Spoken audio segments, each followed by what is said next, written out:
Okay, here we go. Stand by. 3, 2, 1, action. Assume nothing. Brash, bald-faced blasphemy. Question everything. I find it extremely hard to imagine. Open your eyes. It is quite all right to be an atheist. The fastest growing group of people in the country has been measured as being those who have no belief or who are atheists. You don't have to be apologetic or quiet about it. Challenge the opposition. You see religion on 100 fronts losing the argument. And start thinking. This is the Thinking Atheist worldwide. Just got back in yesterday from the Atheist Alliance of America 2013 National Conference, an amazing event in Boston. And, it's always refreshing to be able to go and hang out with everybody. For those who are following the calendar, the next big event is coming up a week from Friday. It kicks off. It's the Pennsylvania State Atheist Humanist 2013 Conference, atheistpa.org for that one. And then the following weekend is going to be Aposticon, and that's at aposticon.org. It's really cool when you walk up to somebody who is kind of a pedigreed educator, a national, perhaps a world-renowned speaker, someone who's an author, someone who's known, and you respectfully say, I saw Dr. Andy Thompson. Dr. Thompson, what a privilege it is to be able to just say hi and thank you for your great work. And he stops me and he goes, Andy. I'm Andy. I love that.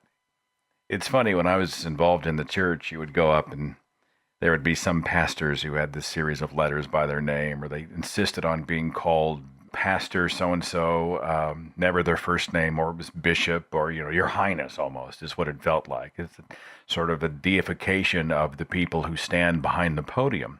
And there was something always off-putting about that. And when you walk up to, and I'm honestly all about giving people the kudos they deserve for the accomplishments that they have made. But if you go up and you say, Dr. Thompson, you're doing it out of respect. If then they say, come on, I'm just a man. I'm just a guy. It's all good. Let's talk.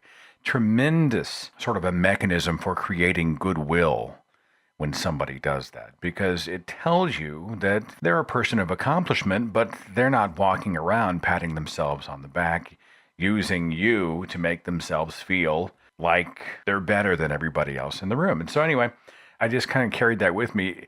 I'm doing a show very soon, and I haven't been able to secure the date because I want to get Dr. Thompson to find a time that's best for him. But he did a tremendous talk about how the brain works, psychology and belief. How do human beings, otherwise rational human beings, believe crazy stuff? And we've done versions of this in the past, but he was really talking about the placebo effect. He was talking about emotional response, conditioned response, brain chemistry. What happens to make people feel like they are receiving some message from God, or there's a spiritual presence? Or why would somebody who was prayed for, or maybe someone laid hands on them, right? They place a hand on the shoulder, they hold their hand and pray for them. Why would somebody who was sick then physically demonstrate improvements? Their symptoms become minimized. And there are physical reasons for that science has really looked at. And that's part of what Dr. Thompson does. And so, of course, I just said, you got to do a show with me. It would be wonderful to be able to talk about that. And he was all over it. He said, I would love the opportunity to talk about it. He's passionate on the subject. And so it'll be an intriguing thing. I'm hoping it will happen here in the month of September. If not, I'm going to shoot for October. I also have a tentative yes from Lawrence Krauss to do the show, and a couple of other big ones coming up here in the next few months. And so I'm just excited. Dr. Steven Pinker was the speaker on Sunday night. And it's funny because as I was sitting out in the audience, I felt smarter by listening to him. I felt smarter and more stupid at the same time. You know what I'm saying? I was out there going, God, this is amazing. This is brilliant. This is so, oh God. I'm an idiot compared to this guy. Yeah. And he covered something, I might even approach him and see, he has no idea who I am from Adam, I'm sure. But we had a show, was it a month ago, when I debated my former boss, my former Christian radio boss. And he was talking about how that the world is getting worse and worse out there. And of course, I'm like, well, whoa, But I tend to be, I'm guilty of watching the headlines and feeling like the world is going to hell in a handbasket, if you'll pardon the figure of speech. I mean, I just feel like every time I read the news, I just think we're circling the drain here, Everybody's at war with everybody. Every crazy headline on the planet is there in full flashing color on my homepage, on every news site. I look and see a tremendous apathy from the people who should be taking a vested interest in what's happening all around them.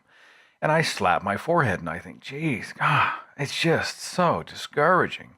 Things in the world seem to be getting worse and worse, and I've been guilty of that. Well, on the heels of that show, I had several people send me a message, and they said, well, hey, actually, you might want to take another look at that. You might want to rethink your perspective on whether or not things are getting worse and worse. And, I didn't really know. But I've been guilty in the past of just saying, man, it just seems like things are getting more and more chaotic. We're more and more warlike.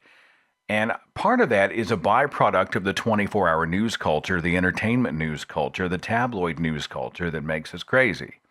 It's almost to the point where you don't want to even log on because you're just going to be depressed for the rest of the day. But Dr. Steven Pinker was speaking about how we're actually a lot better off than we used to be. He's author of the book, Better Angels of Our Nature. And of course, I picked up a copy of the book on site, right there, as soon as he was done. And I was fortunate. I stood in the back of the line and finally got him to sign it. Because now I'm fascinated by it. He spoke about all of these things that were part of our past. I wish I had the graphs. I wish I could show you the graphs. Just pick up a copy of the book or look up Dr. Pinker online. And how today, the rise of technology, the rise of education, the fact that we are more civilized has actually made the world a better place. The number of people who died due to disease has tremendously declined. The people who died due to war, the people who died because of crime. And obviously that's a huge generalization, so don't come after me. But if you put all the pieces of the puzzle together and you look at the world, it's a fascinating study. And the book is really thick. It's going to be a long read. I'm going to be several airplane rides this month as I'm going from here to there that I will be pouring through this book.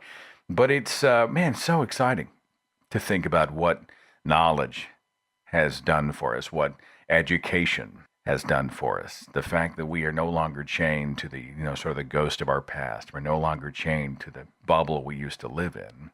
People sometimes ask me when I go to events like this what my role is. I said, not often. They'll ask me from time to time, what are you doing here? You're going to be speaking? Yeah. And here I am standing the stone's throw away from Dr. Steven Pinker, and I feel completely ill-qualified. I told them at the event on Sunday, it's like a rodeo and I'm the clown. That's exactly how I feel sometimes. You see people like Dr. Andy Thompson, and I think to myself, I am not going to bring all of this vetted information as an expert scientist. That's not what I am. What do I bring? And I've come over the course of the last 18 months to a kind of peace about it, because I see myself as an encourager more than anything else. I'm a storyteller, I'm a producer, maybe I'm a little bit of an entertainer, right? But mostly I think I'm an encourager. And people are hungry for that. When I was on stage doing my speech on Sunday morning, I looked out in the audience and you could see people. We were talking about the indoctrination of children. We were talking about the effects that it has on these very young minds and how they're often inhibited for the rest of their lives. My own relationship or lack of relationship with my father. And I found, there were tears in my eyes and there were tears in the eyes of many of the people in the audience. It was this moment, where we're reminding each other that it's okay. You're not alone in this, right? I'm in the foxhole with you, kind of a thing. And if that sounds a little corny, well, welcome to the show. That's me. I'm passionate to remind people out there that as isolated as you might feel in your doubt, it's okay. As much as people around you point fingers and call you every name in the book, it's okay. I ain't Dr. Steven Pinker, but I can walk up and give you a hug and tell you it's okay. I've been down the road, continue down the road. I understand the struggles that you've gone through. I understand that feeling of eureka whenever you all of a sudden realized there was a world out there that you never knew existed. And then you punished yourself for not opening your eyes sooner. Think of all the time you wasted. Think of all the opportunities you might have wasted. You see what a head start so many of the kids today have. I look at people like Zach Copeland, out of Louisiana. He made the New York Times in the science section in an article called Young Students Against Bad Science. And he was talking about, the article talked about Zach Copeland's campaign against the Louisiana Science Education Act, the Louisiana Science Education Act that had kind of a back door for creationists in there. And Zach said, he's tough, 20 years old. That guy's amazing. He spoke at the Oklahoma Free Thought Convention a few months back, and he's just so impressive. Geez, have I been 20 years old? I think I was 37 before I really got serious. I mean, that's a little long in the tooth, don't you think?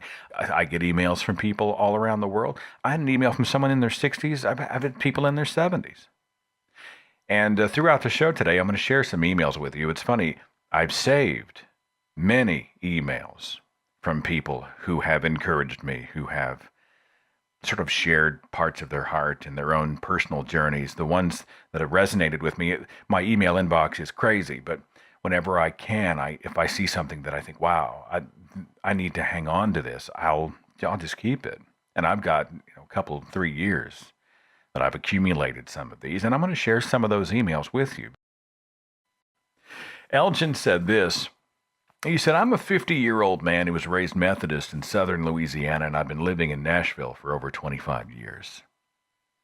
I only recently decided to let go of my faith completely.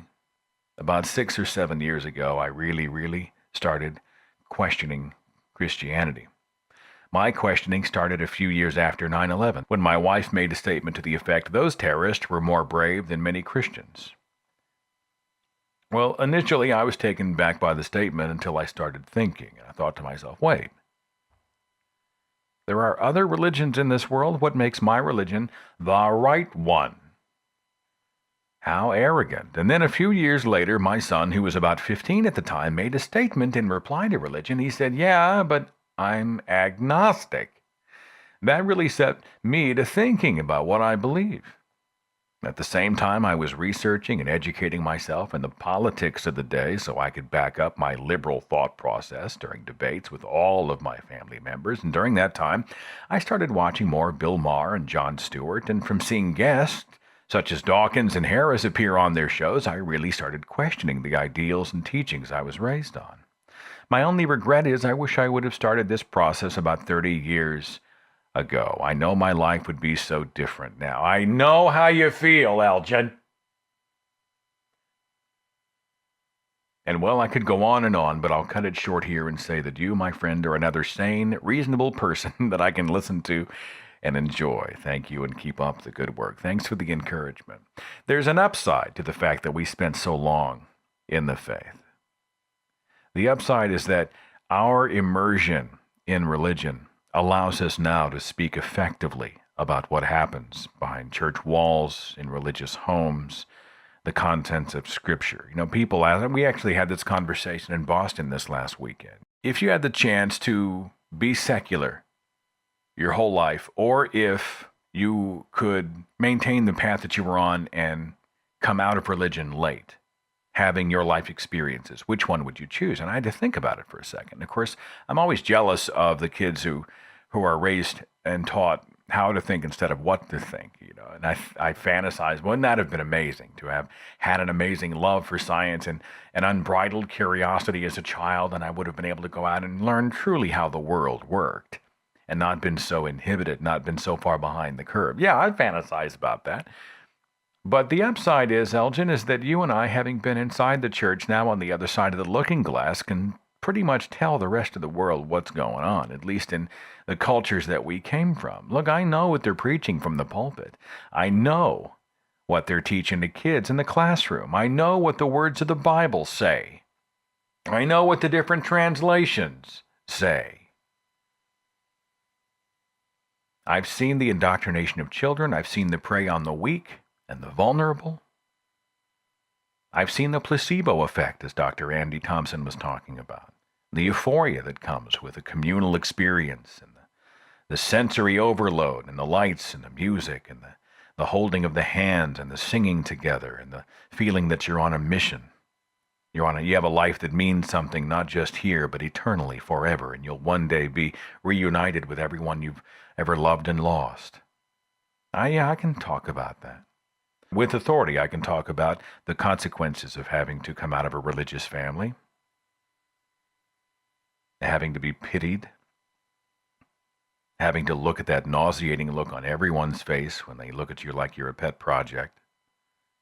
They talk to you like you're the prodigal son, you're a midlife crisis, you are the guy who, well, when we pray over the meal at Thanksgiving, he'll be the one.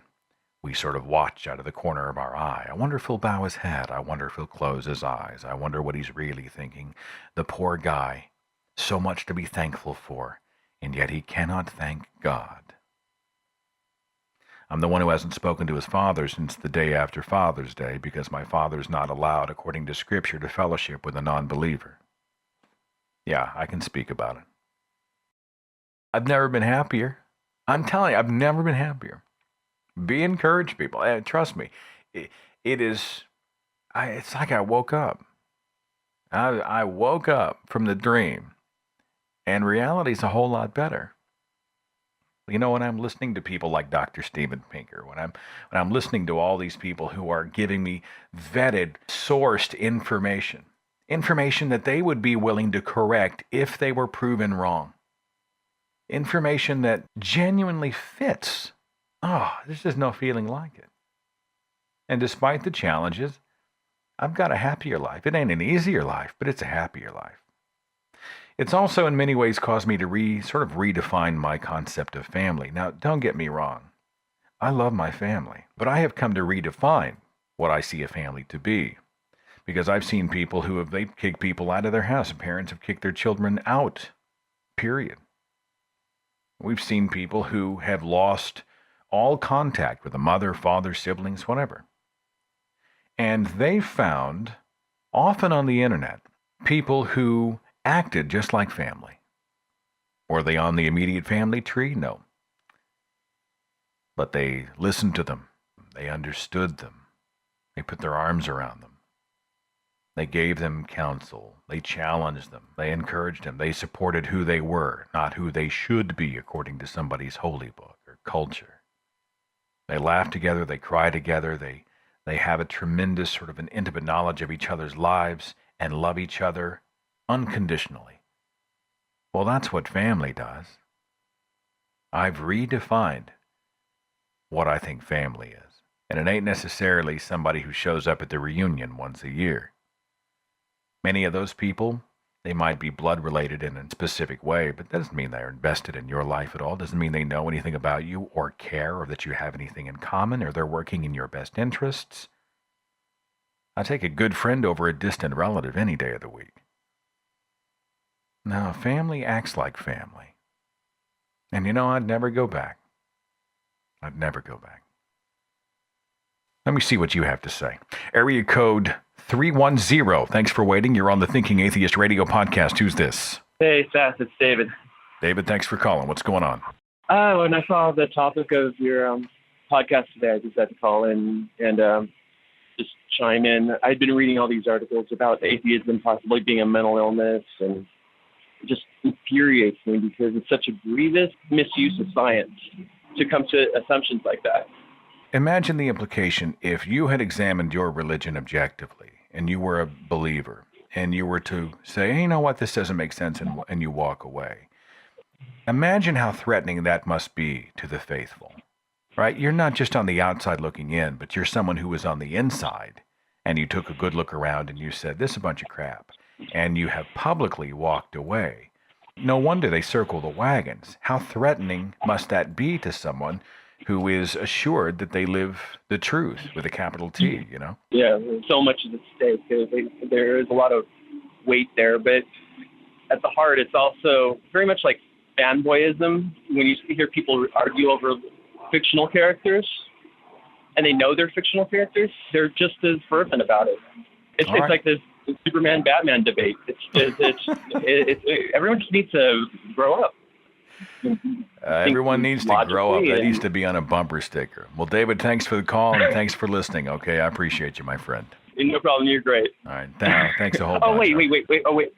wait. Hold on. I did want to say something. What you were talking about before you picked me up about family. Mm-hmm. I've been going through a lot recently on Facebook again with seeing the posts that my family was making, and it always comes back into my mind. And you know what? Seth is more of a brother to me than this guy. And I just wanted to thank you for that. You did not say that. Yeah, I did. Yeah, I did. All right, hermano, my brother, my brethren, thanks so much for calling this show, man. And I appreciate the kind words and the encouragement. It really does mean a lot. It really does. You take care of yourself, okay? You too. You have a great one. Area code 918. You're on the Thinking Atheist radio podcast. Who's this? Yeah, this is Randall. Randall, thanks for calling. What do you have for us? Yeah, I've been at war with a cousin of mine over Facebook posts. He is a Christian and a nurse. I never post on his God posts, you know what I mean? Yeah. Like, if he posts something about pro-God, I never say anything. But anytime I post something atheist, he has to chime in, and I've tried my best to get him to just drop my page, you know, if it bothers him so bad. But I got a feeling we're going to end up not being cousins. Not being cousins. over all this. Yeah. I got a feeling, you know, we're not seeing eye to eye here. He tries to quote scripture to me, and I try to tell him, you know, you're falling on deaf ears here, buddy. I don't care what the Bible has to say because I don't believe in the Bible. Yeah. Anyway, it's just a frustrating deal, and he's super relentless about it, and he tries to outwit me and embarrass me, but I pretty much tell him, hey, guys. I mean, I leave blasphemous quotes on my Facebook from time to time, like God is gay. I'm not a slave to a God, you know, stuff like that, and it just really infuriates him to no end. I mean, it just really gets under his skin. I'm still hung up on the God is gay thing. Like, is gay to you a slur, or is it just a play on the fact that God is an advocate for heterosexual relations? Kurt Cobain painted it on a wall one time, and I just thought it was funny to post. You know, it's interesting that other people flip out about what we do with our own Facebook wall. I'm not going into their backyard and putting up a sign that says, God is the Santa Claus for Christians, you know. If I post something on my own page for my own reason, something that reflects my own personality, and somebody else gets offended, so what? Right. And if it bothers you all that much, a lot of atheist friends. If it bothers you all that much, just unfriend me. And, you know, some people will. But a lot of people just want to just shout and scream and carry on and protest. And I'm like, this is my wall. Right. I'll do with it whatever the hell I want to do with it. You know, that kind of thing. Exactly. And that's how I handle the situation every time. But it's just getting to the point where, you know, I feel like I may have to beat him up or something. You know what I mean? It's all over the idea of God or something. You know what I mean? Dude, I lost my faith a few years ago. My mother killed herself, and I decided that instead of to continue pretending that I believed in God and praying, that I was done with it, you know, now that she was gone, and I didn't have to hide behind it any longer, I gave it up, and it was like coming out of the closet when I told my family, you know, you would have thought I told them I was gay or something, because they went absolutely nuts. My father's an evangelist, and it really messed with him. Well, I'm very sorry about it. Was it your mother? Yes, my mother. I'm very sorry about it. I mean, was this recent? Was it a long time ago? It happened about 6 years ago. Wow, man. Well, that's heavy duty. Yeah, so I'm a new atheist. And how are you? I mean, how are you doing in light in the shadow of all this? I mean, you lost your mom, you lost your faith. I mean, I'm not trying to be the Lifetime Network here, but I mean, you doing all right? Oh, yeah. You know, I hold down a job. I pay my taxes. I'm what you would guess you would call a militant atheist. Mm-hmm. I'm an in-your-face atheist. I'm pretty anti-God, like in a real strong way. Yeah. And to me, it's been the best thing that's ever happened to me. I've never felt freer. I've never felt more alive and happy. Do you ever because I don't have this forever guilt weighing on my mind. Do you ever feel angry? I mean, is that a product of you're just pissed off that you were deceived for so long, or is it something else? What drives you? I Man? get angry. To me, I just can't believe that people can buy into this idiocracy, this 2,000-year-old religion that dinosaurs and man walked at the same time and all that kind of stuff, you know. And he's a nurse. My cousin is a nurse, and I would think that someone with a medical background would have a little more common sense.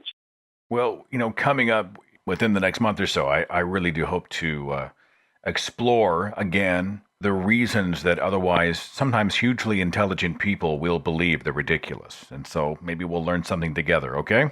Oh, yeah, I'm a fan of your show, and I'll be listening. Thank you so much. I appreciate it. All right, thank you. All right, take it easy.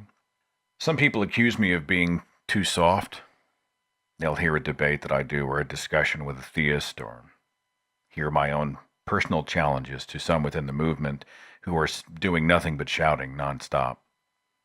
And they'll say, come on, Seth, sometimes you got to be tough, you got to be hard, sometimes you got to go in there and just knock it down with a sledgehammer. And maybe you're right. Strength is tremendously important. But if you are going to be quote-unquote militant out there, and I think sometimes it's important to go out there and just be on the front line and do battle in that way, I think it's also imperative that we be attractive people.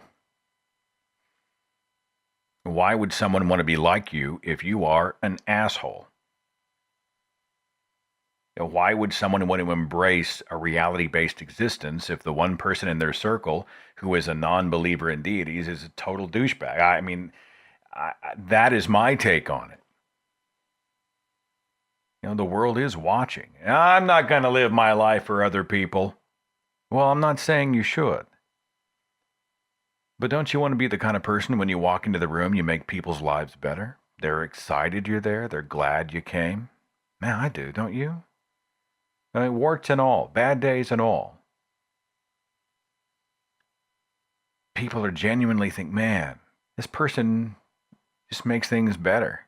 I really enjoy being in this person's company. And you're going to piss some people off regardless. I'm not talking about the people who run around in a state of perpetual offense. I'm talking about if I was looking for a way out, if I was looking for the truth finally at the age of 37, and I'd come across nothing but websites and videos with people just screaming the whole time, shaking their fist and flipping people off and being generally toxic all the time.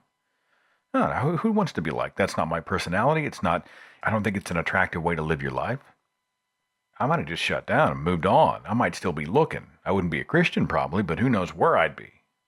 Or even if I had come to the conclusion that there was no deity out there, I would be relatively isolated. I certainly wouldn't be pinging these atheist communities trying to be a part of them. I would kind of be isolated, and that's not where I'd want to be. Sometimes I'll post sacrilegious stuff, and sometimes I see people flip out and they get offended, and so what? There's a great one I just put up on the Thinking Atheist page that somebody had sent, and I just reposted it. Somebody has an anti-homosexuality tattoo on their arm, and the sign says, tattoo of Leviticus 18:22 forbidding homosexuality, $200. Not knowing that Leviticus 19:28 forbids tattoos is priceless. You know, a little bit of humor, you know. I posted up the Hitch Slap t-shirt from Evolve Fish. Those folks at evolvefish.com, by the way, have some awesome conversation starters. And the Hitch Slap shows Hitch's face, and there's a big red palm on it, and the big word says the Hitch Slap. What's a Hitch Slap? Well, let's talk. I put up the one with Jesus, right?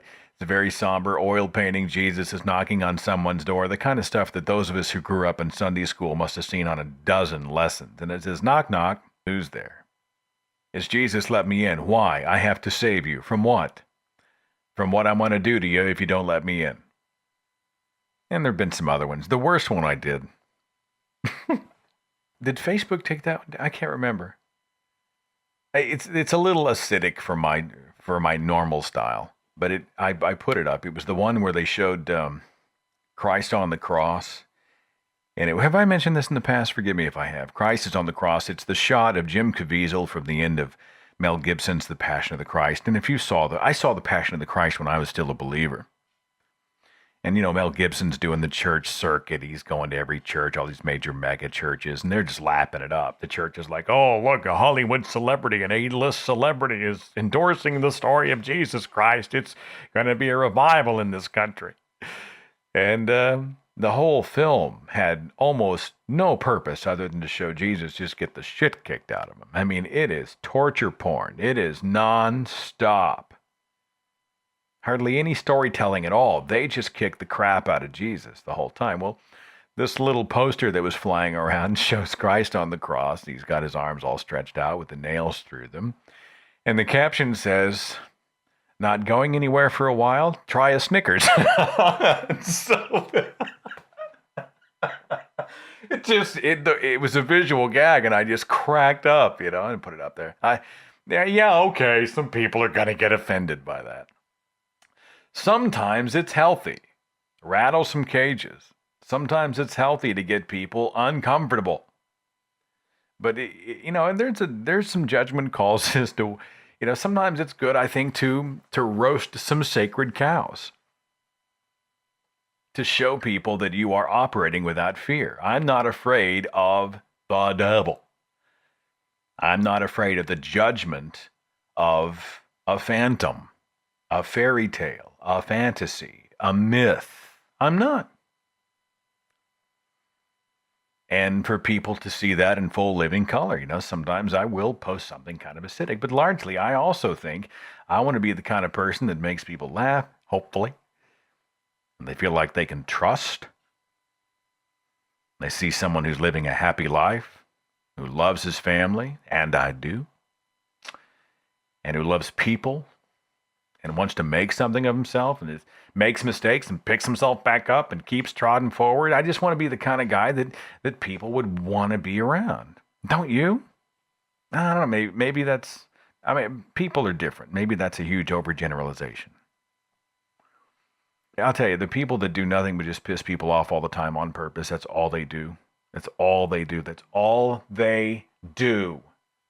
I'm an atheist and they turn me off. Go away. Go. Let's go. You wear me out. Had an email from Joey. He said, I was born in February 26, 1990. I've spent my entire life in Iowa. I was baptized about a month later into the Christian Reformed Church. Must have been the anointing of oil thing, right? With babies they bring up. It's a Protestant denomination and follows the theology of Calvin. I'm still classified as a member of this church, which has a little over 250,000 members overall. Wow. If you want to know more about it, simply go to Wikipedia, search Christian Reformed Church in North America.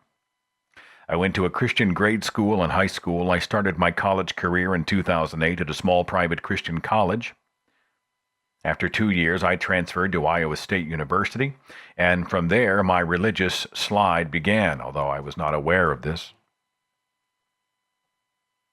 I worked as a manager for a football team. We normally worked all day Sunday, so my church attendance took a back seat. I ran out of money.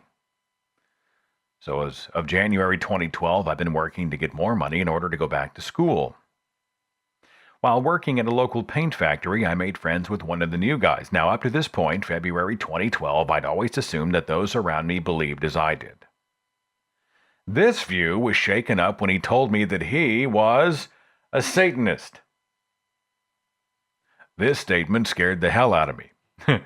But eventually, I accepted this and we started talking. I don't remember everything he said, but thanks to him and little did I know it, I'd started drifting away from my religion and was starting to question it. Moving ahead to March 2012, I was on my Facebook account and started talking with a friend of mine who was a devout Christian. When I met him, he told me he had denounced his religion, and he told me there was a series of YouTube videos I ought to watch. He posted the link, and it led me to Why Do People Laugh at Creationists, Part 1 by Thunderfoot. I watched it, and I couldn't watch the rest of the series fast enough. Eventually, I started glancing over at the sidebar, and I found the clip, Talking to One Who Won't Listen by Aaron Ra. Now, I couldn't stop watching Aaron Ra's clips, and eventually I discovered the Atheist Experience. I also discovered a clip with a title along the lines of Seth Speaks at Free Thought Convention. Being a Family Guy fan, I thought it was Seth MacFarlane.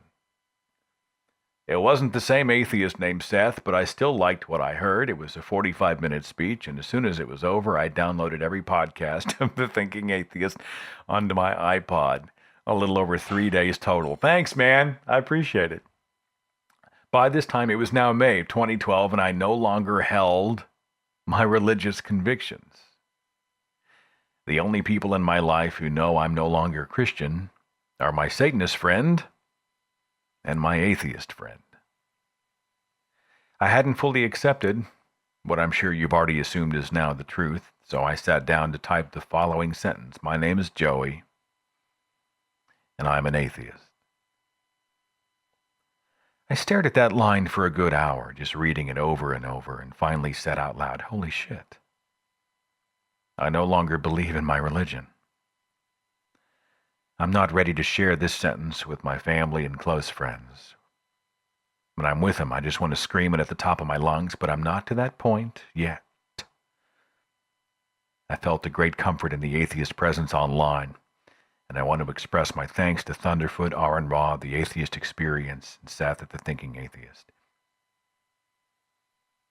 Now, that was last year when Joey sent this, so I don't know where he's at today, but I had to say the letter. And thank you so much. Tell you, it's amazing whenever you feel like you're the only one in your circle who has come to this conclusion. And that's why I titled the show, You're Not Alone and You're Not Crazy. Because, Joey, you're not alone and you're not crazy. There's an article in a Christian publication called Relevant Magazine, August 22nd of 2011, by a guy named Brandon Peach. The article was called, Will the Internet Kill Christianity? From the article. In his April 2009 Newsweek article, The End of Christian America, Pulitzer Prize-winning journalist John Meacham suggested America had begun its encounter with an old term with new urgency, post-Christian. What has changed everything?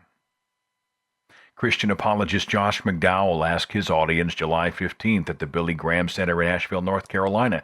His talk, titled Unshakable Truth, Relevant Faith, had detailed a certain uncomfortable fact in anticipation of the question that young Christians in America are rejecting Christian fundamentalism and doctrinal concepts such as absolute truth and biblical infallibility in droves. Why is faith in God being supplanted earlier and earlier by relativism, secularism, and skepticism? McDowell's answer was simple: the Internet. The article continues. Can the explosive growth of irreligion, that amorphous term comprising deism, agnosticism, and atheism, as well as relative neologisms like antitheism and agnosticism, really be linked to the Internet?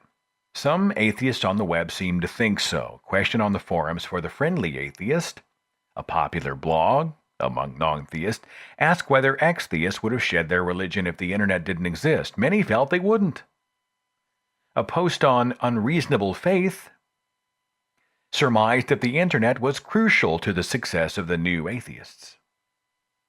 The web's largest atheist forum is a sub-community of the social media site Reddit, launched in 2005. Its Alexa tracking ranking puts it in the top 50 sites in the United States with 2 million unique visitors a month.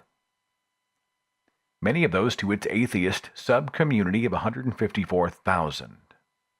The Christian subreddit, a devoted group comprised largely of recovering evangelicals with a zeitgeist-oriented view of Scripture, enjoys less than a tenth of the atheist readership. Now watch this.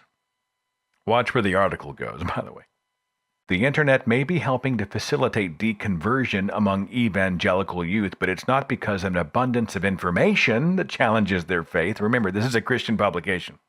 It is because the place where they spend much of their lives is where non-theists often control the discourse. It's safe to say the majority of voices they encounter in web forums, news blogs, and Facebook timelines will not echo those heard in their church foyer. What have you been smoking? People who are religious perform hourly on Facebook. People who are religious have websites out the yin-yang. People are using the internet as an evangelical tool, a weapon in the war against Beelzebub. And you assert at Relevant Magazine that the reason that people are becoming more non-religious in the age of the internet is because the internet is not the domain of the church.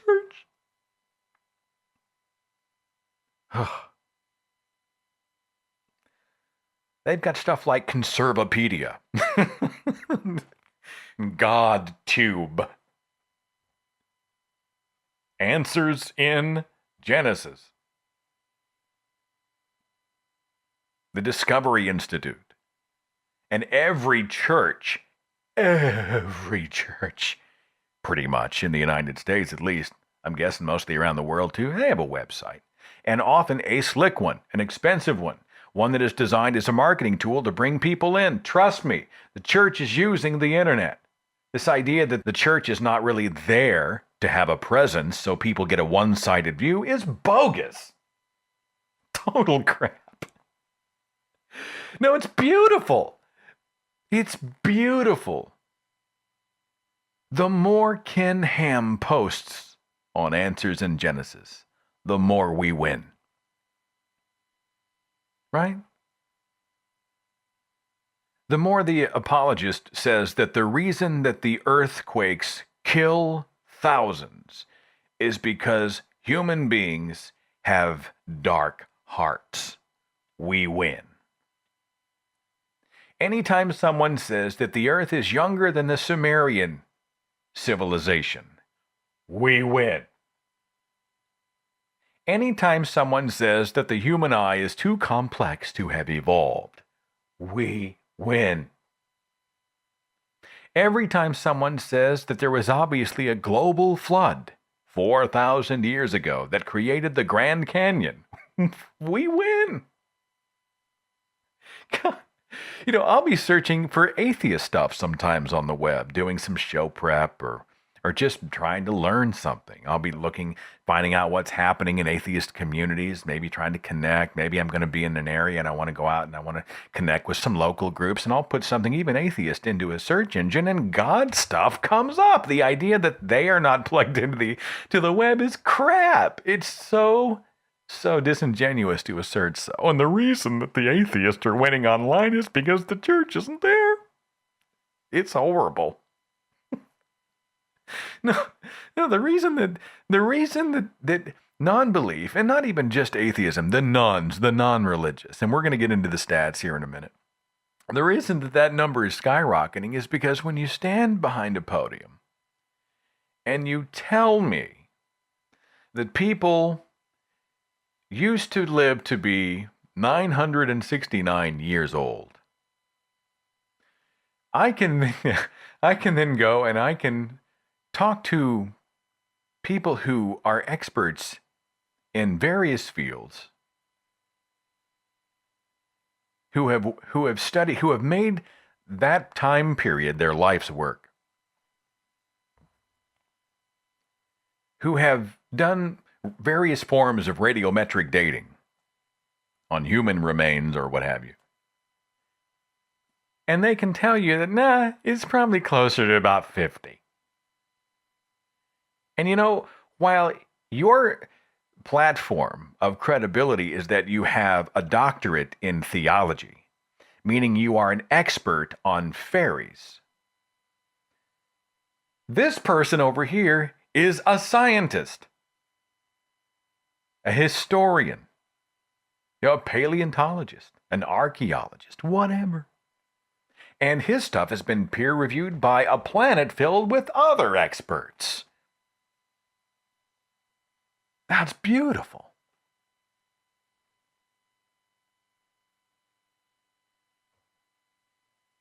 And more, I think the religious will play victim. Right. We're losing, we're such a victim. No. No, you're losing because you're obsolete. You're losing because your weapons are ineffective. Well, they're not ineffective. Your weapons are not nearly as effective as the weapons of science and evidence-based thinking. You're losing because you can no longer tell a lie and expect people to have to buy it. You're losing because the kids you're trying to indoctrinate have access now to other information. I grieve for those kids who are raised in hugely fundamental homeschool environments where they don't even have a TV, let alone internet. Can you imagine the bubble of isolation they live in? And all of a sudden they turn 18 and they go off, even if they go to a Christian college, it's like going to a foreign country. It's like going to another planet. But largely outside of those extreme scenarios, if you tell a kid something that sounds like a bunch of crap, and the kid decides, as Dale McGowan said so well, he has a greater desire to know than he has to believe, he'll check you out. He will check it out. He will read the website. He will read the book. He will watch the video. He might even seek out a college lecture. Oh, it's beautiful. It's a beautiful thing. Area code's 316. Thanks for waiting. You're on the Thinking Atheist Radio podcast. Who's this? For context, I live in a Bible Belt state, and I became an atheist when I was young. This is sort of a light-hearted story of atheist frustration. Basically, in high school, there was a girl who was interested in me, so I went to her house and sat down with her mother, and the three of us talked. And while I was talking with them, I noticed angel statuettes everywhere and angel books everywhere. And one of the things that sucks about living in the Bible Belt is that the question, what church do you go to, is inevitable. So I made it a whole hour without them asking, and then they inevitably ask, and that's when that visit got awkward. That's when the girl's mother was all like, you're going to hell and all that. And then I guess they were too polite to tell me to just leave once they found out I was an atheist. So they just kind of pretended I wasn't there, and I slinked my way out of the house.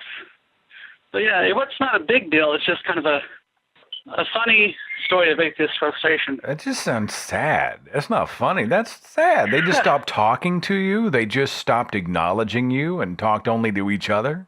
Yeah, I was like, this is kind of odd. If they're the kind of people who'll cut you off, there's a real good chance they probably don't need to be in your life anyway, you know? Yeah, I didn't know the girl that well either. She was just sort of an acquaintance I had at high school. Well, it's not an uncommon thing, but I'm glad you found your voice out there, and I'm glad that, they know there's somebody out there who has a contrary point of view and a different opinion than they do. It's healthy for them. Yeah, there might be seeds of doubt, because I noticed that sometimes happens when it comes to converting into atheism. It just takes little seeds of doubt, of just knowing that there's other points of view, for those little seeds to grow, and then later down the line, they become atheists. I'm amazed at the amount of people that used to listen to me on Christian radio 15-some years ago. And our paths will cross, and they will have come to the same conclusion. They took a different path, but we sort of arrived at the same destination. It's happening more and more, so be encouraged out there, okay? Yeah, and there's also a lot of people who are in the closet, primarily because of the kinds of things that happened to me. A lot of people would probably just lie and pretend to be Christian so they don't have to deal with any backlash, which is why I'm glad that my particular city, Wichita, has a pretty large atheist population that's pretty active and has events all the time. It makes it easier to be out of the closet. All right, man. Well, thanks for the call. I do appreciate you. No problem. Have an awesome day. Right, take it easy. I've got Stark on Skype. Thanks for waiting. You're on the Thinking Atheist Radio podcast. Who's this? Thank you very much. I'm from Israel, actually. Wonderful. Glad you called. And I actually wanted to say that your videos have been absolutely an inspiration for me. Truly an inspiration. So are you an atheist in Israel? Agnostic.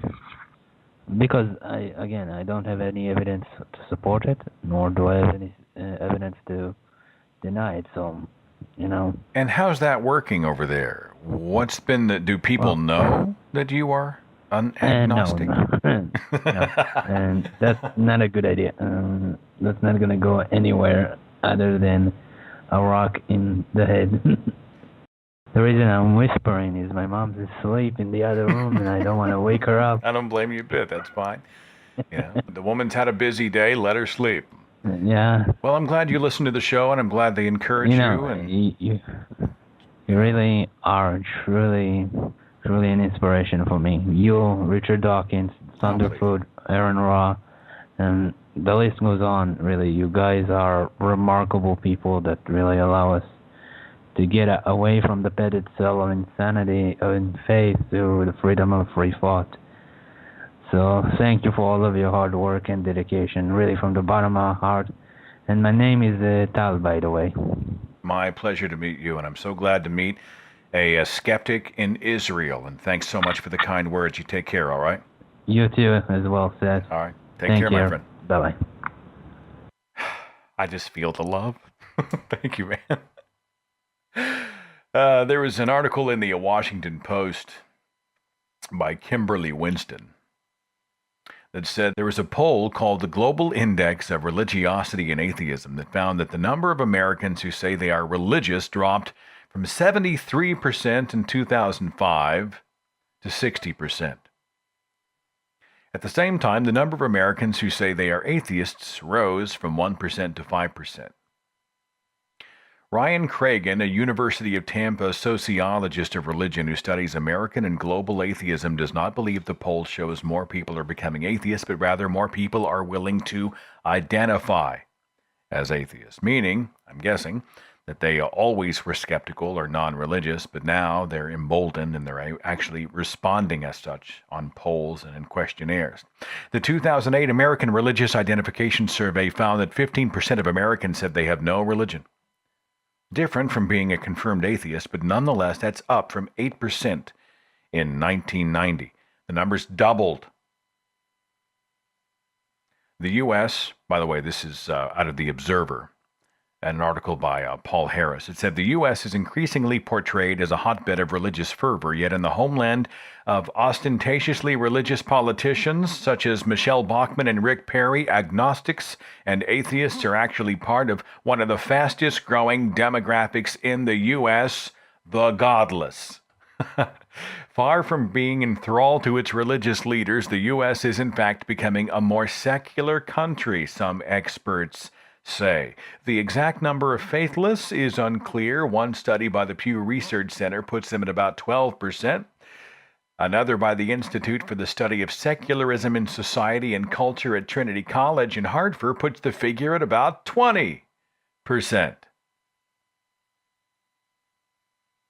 Professor Barry Cosman of Trinity College, who conducts the National Religious Identification Survey, believes up to a quarter of young people in the U.S., up to a quarter, have no specific faith and scoffs at the idea, prevalent in so much U.S. media and culture, that the country is highly religious, or becoming more so. Quote, the trending in American history is toward secularization. He cites the example of the changing face of Sunday in the country. It was not too long ago when many sporting events were banned on Sundays. Most shops were closed too, and now the opposite is largely true. As in Britain, Sunday in the U.S. has become a normal shopping day for many, or a day to watch big football or baseball games. Quote, the great secular holiday in America is Super Bowl Sunday. Even in the Deep South, the biggest megachurches change its schedule to suit the Super Bowl. That's absolutely true, by the way. I saw some churches, they did actually Super Bowl parties. They tried to do a church base. Some will do. Most of them just shut down. They'll do a morning service and then they just don't do a Sunday evening. Some churches will change the whole day to Saturday. He also pointed, back to the article, social trends. greater divorce rates, gay marriage, and much higher percentages of people having children out of wedlock as other signs that the religious grip on society is loosened. There were other indications, too. For a long time, studies have shown that about 40%, 4 out of 10 of U.S. adults attended church service weekly. However, other studies that actually counted those at church, rather than just asking people if they went, have shown the true number to be about half to 2/3 of that figure. More Americans are now choosing to get married or be buried without any form of religious ceremony. At universities, departments devoted to the study of secularism are starting to appear. Books by atheist authors are bestsellers. National groups such as the Secular Coalition of America have opened branches across the country. Be encouraged. The tide is shifting. Reason is rising. It's slow. It's painful. Occasionally it gets insane out there. But things are changing. Things are changing. More and more every single day, despite the challenges that you feel and see and hear in your own personal circle, with your family, with your friends, your employer, people you rub elbows with, the people you see on television and hear on the radio. The religious messages, the religious icons and structures, and all the stuff that sort of you feel like you can't avoid. Wherever I go, there's just religion. It's all right. Things are changing. Radio podcasts at the grassroots like this one and many, many others are bringing more and more people into the conversation. I've got religious people who listen to this show every week. Even if we're not changing their minds, they're part of the conversation and seeing non-believers in 3 dimensions. They're not seeing us as the monsters in the closet. They're seeing us as people who simply took a real good look at what we thought we believed, what we thought was true, and we said, no, not so much. There are organizations that are taking atheists into churches to have dialogue. Conversation is important out there. Some people have given up on the religious. I'm glad I didn't stumble upon them when I was still a believer. If they'd given up on me, I wouldn't be here.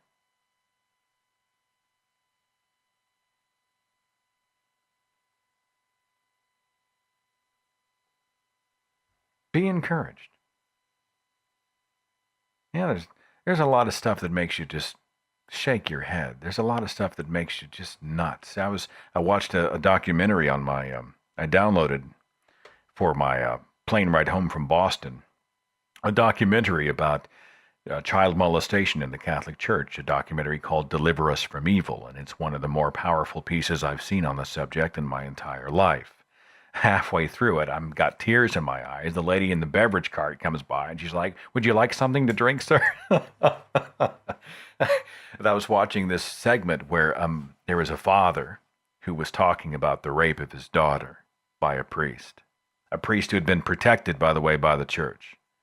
A priest the church knew was molesting kids, covered it up, relocated him 50 miles down the highway, and did it more than once. Oh, it makes you livid. And the father was talking about how this man raped his daughter. I'm weeping on the plane.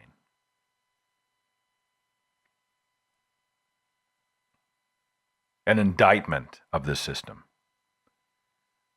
that treats men like gods and ignores the molestation, the abuse of children. Oh.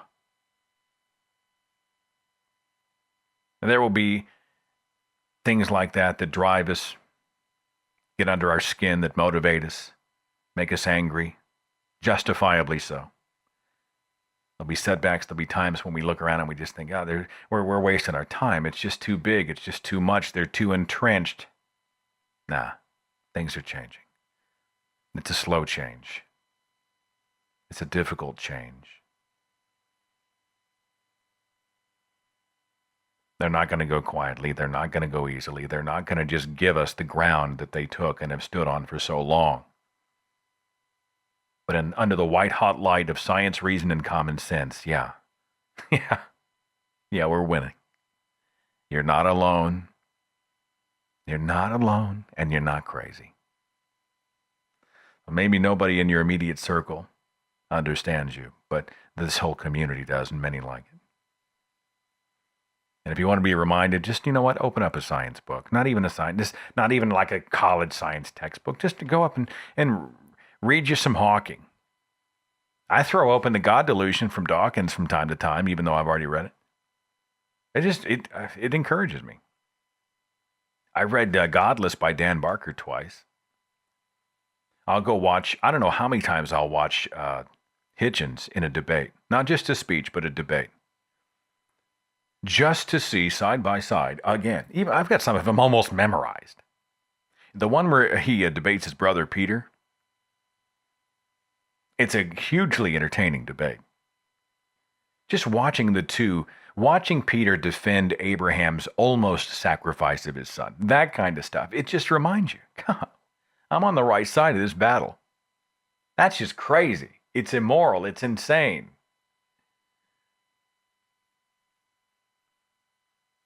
Watching Daniel Dennett at a TED Talk, challenging the book by Rick Warren called The Purpose-Driven Life. It's a 35-minute speech. I must have watched it 20 times. It's beautiful. We're winning. We're gaining ground. We're growing. We're becoming stronger. We're learning more every single day. Religion's given us nothing new for thousands of years. Science gives us something new to explore every single day. Every day. Our ancestors looked up at the stars and had no idea what they were looking at. We've got remote-controlled craft cruising the surface of Mars. It's amazing. We're winning. Be encouraged, right? You're not alone, and you're not crazy. I wanted to leave you today with a quote from Robert Green Ingersoll from the North American Review, December of 1889, from a piece called Why I Am an Agnostic, he said. And I'll just read it to you. I felt like it was a nice way to sort of cap everything this evening. Ingersoll said this. He said, "The few took advantage of the ignorant many. They pretended to have received messages from the unknown. They stood between the helpless multitude and the gods. They were the carriers of flags of truce. At the court of heaven they presented the cause of man, and upon the labor of the deceived they lived.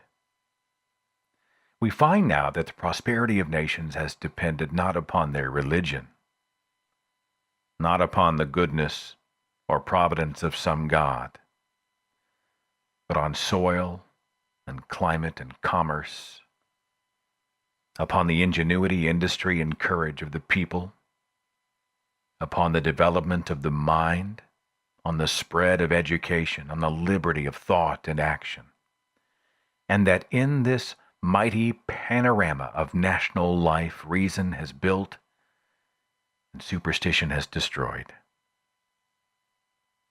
I believe in the religion of reason, the gospel of this world, in the development of the mind, in the accumulation of intellectual wealth, to the end that man may free himself from superstitious fear, to the end that he may take advantage of the forces of nature to feed and clothe the world." Thank you so much for listening to the show tonight and for being a part of the Thinking Atheist community. I just want you to know as much encouragement as you think you've gotten from this community, from anything I might have done hosting the show. You've been 10 times that much for me. You guys, I just love you guys with all my heart. So come here, you. I'll see you back here next Tuesday night. We'll do it all over again. The Thinking Atheist Radio Podcast. Take care. Follow The Thinking Atheist on Facebook and Twitter. Watch dozens of original videos on the Thinking Atheist YouTube channel. And visit our website for resources, links, contact information, the editor's blog, and more. thethinkingatheist.com.